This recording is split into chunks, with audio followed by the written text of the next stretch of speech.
Rubber பந்து இந்த படத்தில் அட்டகத்தி தினேஷ், ஹரிஷ் கல்யாண், சுவாசிகா, சஞ்சனா, பாலசரவணன், காளி வெங்கட், தேவதர்ஷினி, கீதா கைலாசம்னு பலர் இந்த படத்தில் நடிச்சிருக்காங்க.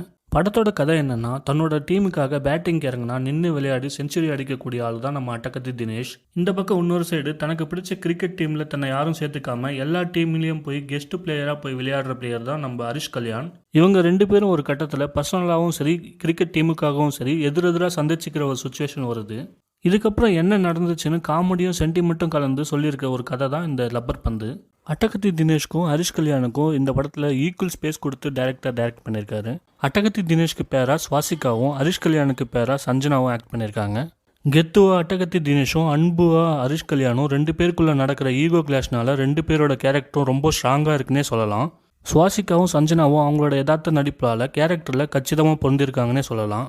பாலசரவணன் ஹரிஷ் கல்யாணோட ஃப்ரெண்டாக ஒரு ரோல் பண்ணியிருக்காரு. அடிக்கடி அவர்கிட்ட இருந்து வரக்கூடிய கவுண்டர் காமெடிலாம் பல இடங்களில் சிரிக்க வைக்குதுன்னே சொல்லலாம். டீம் கேப்டனாக வர காளி வெங்கட்டும், ஹரிஷ் கல்யாணோட அம்மாவை வர தேவதர்ஷினியும் அவங்களுக்கு கொடுத்த ரோலை ரொம்ப சூப்பராகவே பண்ணியிருந்தாங்க. படத்தில் எந்த ஒரு கேரக்டரும் சும்மா க்ரௌடை காமிக்கணுமேனு வைக்காமல் ஒவ்வொரு கேரக்டருக்கும் இம்பார்ட்டன்ஸ் கொடுத்து ஸ்க்ரீன் ப்ளே பண்ணியிருக்காங்க. உதாரணமாக படத்தோட ஸ்டார்டிங்கில் ஒரு சின்ன பையன் வருவான். அந்த பையன் நார்மலாக ஒரு ஜூனியர் ஆர்டிஸ்ட்னு தான் நினைப்போம். ஆனால் அந்த பையனுக்கு கூட படத்தில் பின்னாடி ஒரு இம்பார்ட்டன்ஸ் இருக்கும்.